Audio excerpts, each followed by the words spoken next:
So in that wonderful, wonderful Holiday Bowl, in which Bo Nix delivered the game-winning touchdown, there were a lot of individual standouts that we need to highlight, so we will. Here we go.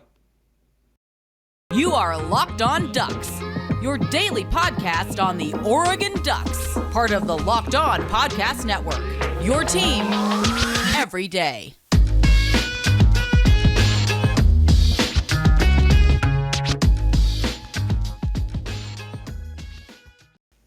Yes, it is that time once again for Locked On Ducks. I'm your host, Spencer McLaughlin. Thank you so much for making this your first listen or your first view of the day. Part of the Locked On Podcast Network, your number one source to stay up to date with the Ducks. Please continue to like, comment, subscribe wherever you listen to or watch this show. Tell your friends about it if you like it as well. Appreciate that. And Bet Online for sponsoring today's show. Bet Online has you covered this season with more props, odds, and lines than ever before. Bet Online is, as always, where the game starts. And we're going to start and end today with individual performances and guys who stood out, who I think may have earned some playing time. And yes, I did, for those of you watching on YouTube, call a game for Southern Utah earlier, hence the suit. We're all businesslike here on a Friday. If I were roasting myself, I'd say I look like a guy about to give a mediocre PowerPoint presentation on why third quarter growth was not actually as bad as we think. But anyway, let's keep it here to football because I think I'm a little bit more suited. Yeah, I did not think of that, but it came to me in the moment. I think I'm more suited for that. So, gosh, that was terrible. Oh, I can't believe you all put up with me. Thank you for doing that, by the way.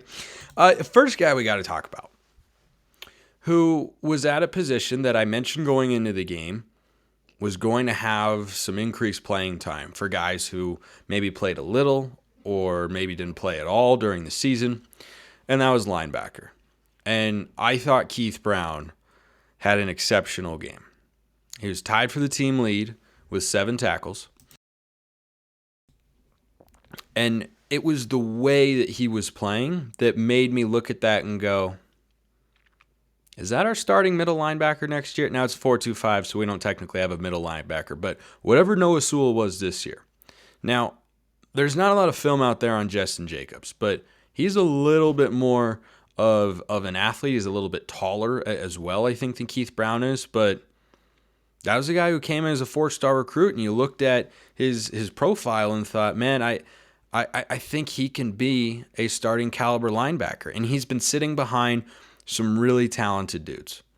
Justin Flo wasn't able to get up to his full potential because of injury, and Noah Sewell, who is going to the NFL, probably early to mid-round draft pick, I would guess. Could be a good player. I watched Keith Brown in that game, and I noticed right away he's out there with Jeffrey Boss at the linebacker spot. This is a 4-2-5 defensive scheme. You got 2 linebackers out there. You got 5 defensive backs. And something I said earlier also kind of came to fruition in that game, which I will touch on a bit later. But I watched the way Keith Brown played, and I was really impressed. I was really impressed with the way he knew what he was doing out there. He never felt out of position. There were times where, like on the last touchdown North Carolina scored, or maybe it was the second one. I don't remember. Whichever one Drake May zipped into a window where he was in coverage, he was for some reason matched up one-on-one on a linebacker, or on a wide receiver as a linebacker in man-to-man coverage. That should not happen. That is the fault of the defensive scheme and the play call for allowing that to happen, or for the safeties for not providing enough help. Jamal Hill and Steve Stevens were there on the play. He wasn't in a bad spot, by the way. I think he's got some pretty good measurables. He's certainly got the physical size, but here's the thing. Noah Sewell was a really good football player. We all know that. He was good this year. He's been good in several years. He has been huge, absolutely huge for Oregon's defense. But ask yourself this question with regards to who could be playing linebacker next year. And I don't think Jeffrey Bossa, even with a good performance, has a solidified starting role. I think both linebacker spots could be open. Did you feel like we were missing Noah Sewell that much in that game? Because, by the way, the defense played well. I'm going to talk about that more on Monday, but we're focusing on individuals here. Did you feel like there was a big drop-off for a guy who's primarily a run-stuffing linebacker and who was solid in coverage in Noah Sewell? Because I really didn't, which is not a shot at Noah Sewell as much as it is a compliment to Keith Brown.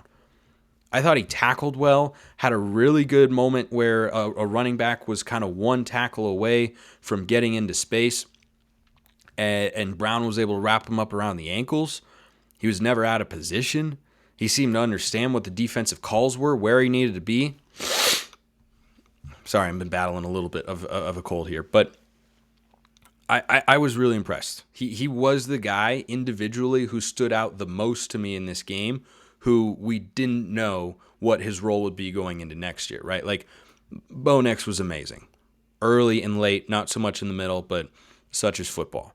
Bucky Irving was sensational. Yeah, I already knew that Bucky Irving was really good, but that was a position group that I was watching, in addition to the defensive backs who I'm about to get to. But I was really impressed with Keith Brown. I really was. And if you told me right now that our starting linebackers next year are Keith Brown and Justin Jacobs, hard to not feel good about that. Hard to not feel good about that, because I thought those guys, I thought, well, I don't know what Jacobs is, but I thought Keith Brown did more than hold his own. I thought he was a playmaker. He looked like a leader out there, and he was doing stuff that didn't always show up on the stat sheet too. So another guy who stood out was Jeffrey Bossa, who was starting next to him at linebacker, and who, for the most part this year, wasn't very good. He did not grade well in PFF, or according to PFF, I should say. And I think when you watched him this year, he looked small at times. He does have good speed. We saw, I mean, that sack that he pulled off, where he swam move, better way to say it, he did a swim move right around the guard and just went to the quarterback. That was really good. And that's what he kind of showed last year in the Alamo Bowl. I just don't know if he's big enough, because there were too many times where he's engaging with a lineman who's getting up to the second level, and he's just getting pushed around really easily. He's getting pushed around really easily, and you can't have that if you're going to be a high-level defense. You can't have someone who looks that outsized. He's just barely big enough to be a linebacker. I don't know what his measurables are, and whether or not Lanny and company see him as fast enough to play, in that Bennett Williams role, which we certainly need more speed from. But he was impressive in this game, but I can't let that overshadow, how he played this year, which was, I think, not quite up to the standard that he's capable of, though he did do a lot of good things. He's a great quarterback spy guy, good at covering in the flat, can match up with a lot of different bodies, but just was not able to make enough plays. But when he's playing fast and confident like that, man, reminds me of the guy that I saw last year in the Alamo Bowl that made me think that's a major player for Oregon's defense this year. And he was, but he was not as productive or explosive as he was in this Holiday Bowl, or as I thought he could be coming into the year. What about the defensive MVP for the Holiday Bowl? Mace Funa. Got to talk about him, because a little piece of news on that front. But you don't want to make a piece of news by driving whilst not sober this holiday season, with New Year's Eve right around the corner, that being tomorrow. Let's say you're hanging out with some friends and putting back a few drinks, and a few becomes a few too many, and as the evening comes to an end, people start to head out. You think you're okay to drive home. Well, you're not. Because even if you think, I don't live that far from here, no big deal, what are the odds you get pulled over anyway, right? Even so, what's the worst that could happen? Your insurance goes up, lose your license, lose your job, total your car, you kill someone, which happens every year, unfortunately. Everyone knows about the risks of driving drunk. The results are tragic and often deadly. That still doesn't stop everyone from getting behind the wheel while under the influence. That's why police officers are out there right now looking for impaired drivers on our roads to save lives. So if you think you're okay to drive after a few drinks, think again. Plan a ride, plan ahead, get an Uber, get a Lyft, whatever you have to do, because it only takes one mistake to change your life or someone else's forever. Drive sober or get pulled over. This message brought to you by the National Highway Traffic Safety Administration. So Mace Funa was the defensive MVP in this game. Showed up when Oregon needed him to, because DJ Johnson wasn't there, Oregon's most consistent and productive pass rusher from this season, coming out of that edge spot. Dorlus was still in that game, and I'm just going to keep pointing it out. If Dorlus were going to the NFL, would he play in that game? I'm just going to throw it out. That's it. That's all I'm going to say. We'll continue to monitor that going forward. But Mace Funa had an exceptional game, one of his better ones as a Duck. He played well against Washington State, too. Had that game-sealing pick six and made some other nice plays in that game. But he was doing what Oregon's defense was missing all season long, and that's applying pressure. Did it on the first series. He was beating his guy, getting after the quarterback, making plays. Did a lot of really good things. He announced he's coming back to Oregon, which overall is a good thing because he's an experienced player and you know what you're going to get from him, and he's solid. But to say that Oregon couldn't upgrade at that position based on what he showed in the first 12 games of the year, I think would be incorrect.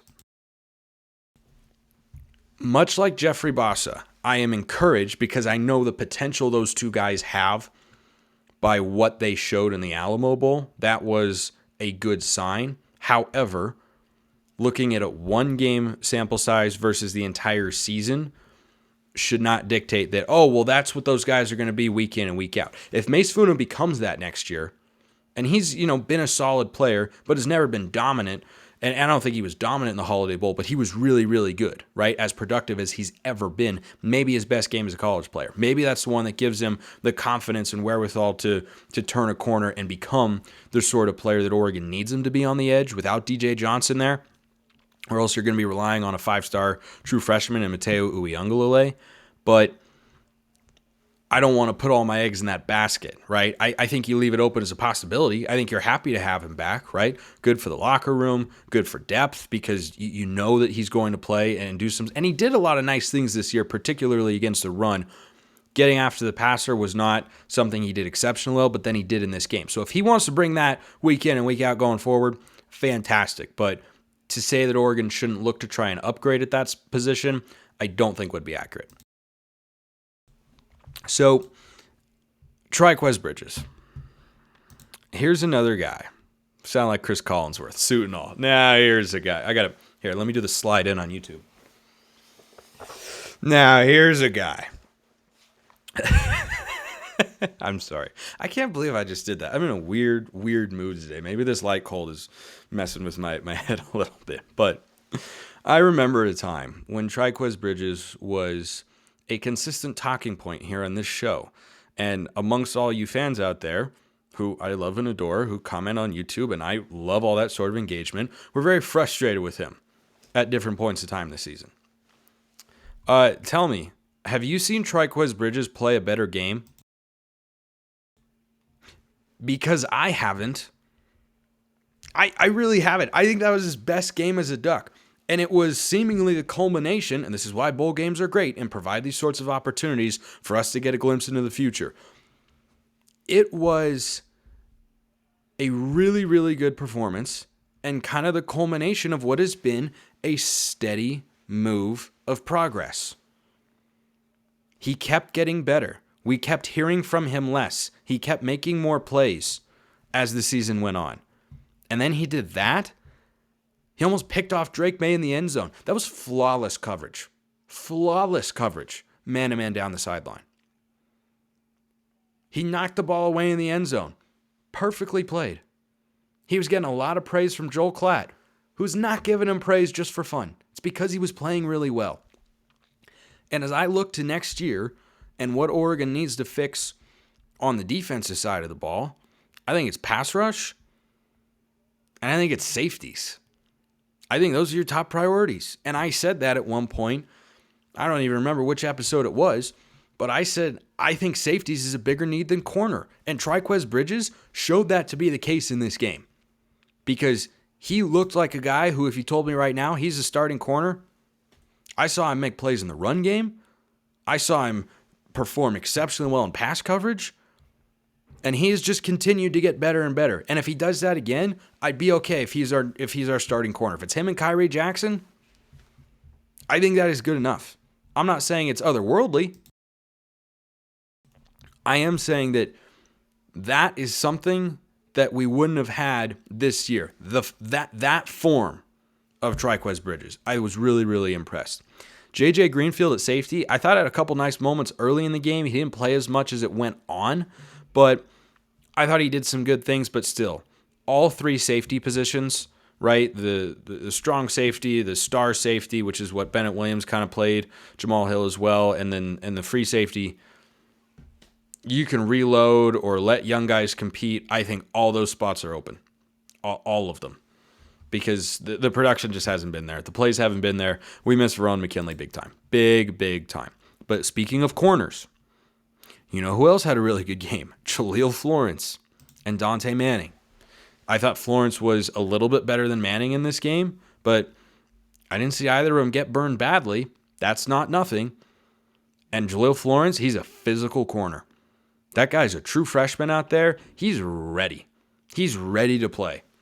And I think there's a very real chance next year that the three corners we see most take the field for the Ducks on defense are Kyrie Jackson, Jaleel Florence, and Trikweze Bridges. Maybe they move Bridges back to safety and say, well, if we need him to cover in any situations, then he's he's good in the cover situation. I won't say really good because it was just the second half of the year, but he has been quite good in that area. So I liked what I saw from those two. And if Florence can be a little handsy, right? I think someone made that comment on YouTube like, oh, Jaleel Florence is too handsy, he's too physical. Okay, he's a true freshman. He is a true freshman playing out there.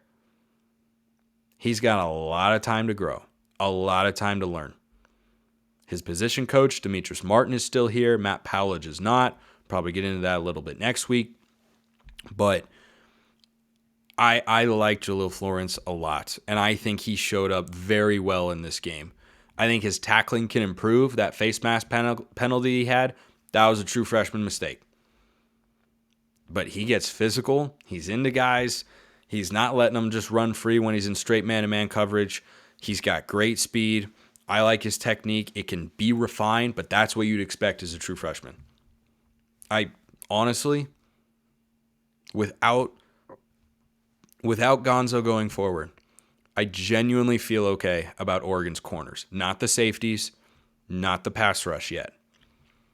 But the corners right now, I don't feel bad about them, at least. That's where I'm at after watching that game. Speaking of the defensive line, I thought Casey Rogers had another really good game. And look, here's the thing with Casey Rogers. We don't know if he's coming back next year. I tend to think he is. Not a big-time NFL guy. Taki Taimani is coming back, but I don't believe, someone can correct me if I'm wrong, Casey Rogers has announced. I'd be really down for Casey Rogers to come back. Here's what Casey Rogers is, and it's also important to recognize what he is not. He is a guy who makes flash plays regularly, can disappear for stretches, can maybe get moved around every now and then. But if I had to choose between Taimani and Casey Rogers, I'd take Casey Rogers, because think about this season. How many impact plays did Casey Rogers make? He had a sack in the Stanford game. He had a big TFL in the Utah game. He blew up a couple plays, on the ground in particular over the course of the year. I liked him. I liked him. Is he a number one defensive tackle anchor who's just going to clog up the middle like Jordan Scott?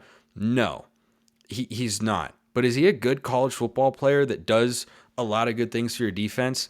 To me, that answer is yes. And we saw that in this game. He gets after the quarterback every now and then, but he's in there to stuff the run. And you need those sorts of guys. And I think he does that really well.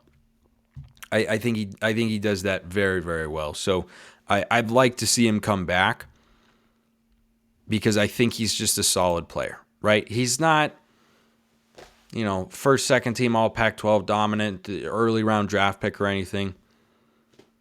But not every guy on your defense is going to be that. Sometimes you just need good players. And Casey Rogers, I think he's just a good football player. Okay, let's go to the offensive side of the ball and where the individual standouts were. Beyond the obvious ones, right? The Bo Nixes of the world, the Troy Franklins of the world. Franklin is so awesome. Also, bummer that Chris Hudson's touchdown got called back. That was a frozen rope from Bo Nix, and then it was a heck of a catch and great footwork too. The epitome of why I like Chris Hudson. He's just a good football player. But The offensive line, outside of the guys who have now finished their Oregon careers, Ryan Walk, TJ Bass, Alex Forsyth, Big Sala, a lot of names to replace. I saw a lot of guys play who continue to do good things. Jackson Powers Johnson. As of right now, probably our starting center next year. Marcus Harper's at one guard. Stephen Jones probably at the other. Stephen Jones coming back. I think that's good news for the offensive line. But Bo Nix was sacked just once in this game. They ran the ball very well for the most part. And when you watch these guys on the interior, the Marcus Harpers, the Jackson Powers Johnsons of the world, who play a lot, but other than Harper, are not, starting, but get out there regularly. Stephen Jones kind of in that mix as well. A lot of shuffling on the offensive line that's pretty common. You need to have some anchor pieces going forward. I like the two transfers they're bringing in a lot. And I think that the guys they're going to have there to anchor the unit for next year, I think they're really good. I don't know if they can match the production of this year's offensive line because they don't have Alex Forsyth, and that's probably the biggest loss of all of them. But you're sliding Connerly in. He's got a lot of potential. We'll have to learn a little because he's going out there next year most likely, not just in the 14J package, but I think with JPJ, with Marcus Harper, Stephen Jones, and the two guys coming in, I think the offensive line is still going to be a strength. I don't think it can be as good as it was this year, but it can still be a strength. Okay, a couple individuals on offense. Bucky Irving, man, he's just that run was awesome. I haven't seen a guy jump cut like that since LaMichael, man. I mean, and he's not the flashiest player in the world. He really isn't. But when you look up, all he's doing is breaking tackles, getting into space, finding holes, setting up blocks. And speaking of blocks, I'm going to close with this guy, who I really hope comes back. I like Patrick Herbert, and I want him to continue to be a part of the rotation. He's a good player, solid tight end, good pass catcher, decent blocker. Cam McCormick's a stud. Did you see that block on the Bucky Irving touchdown run? He took out two guys. That's what they call, I think, killing two birds with one stone. He is a good pass catcher. He's got a nice run after the catch component. He's perfectly fine being the number 2 tight end. And the biggest thing we lost when Matavao went in the portal was his blocking capability. And you know what Cam McCormick does really well? He gets in there and blocks. And he's just an old, mature, wily veteran who will do nothing but make solid football plays and help you win, whether he gets the credit for it or not. Never forget, he saved the Utah game. Tackled Clark Phillips on what would have been a pick 6 from Bo Nix, but instead was a pick that turned into 0 points for the Utes. I really hope he comes back. I don't think he's formally announced. He could be back for 2 more years. I'll take him. I will. I will take him as long as he wants. All he does is make winning football plays. Those are your individual standouts from the Holiday Bowl. Got any questions? Let me know. On Twitter at Smalls_55 or at LockedOnDucks. DMs, mentions, everything wide open. YouTube comments as well.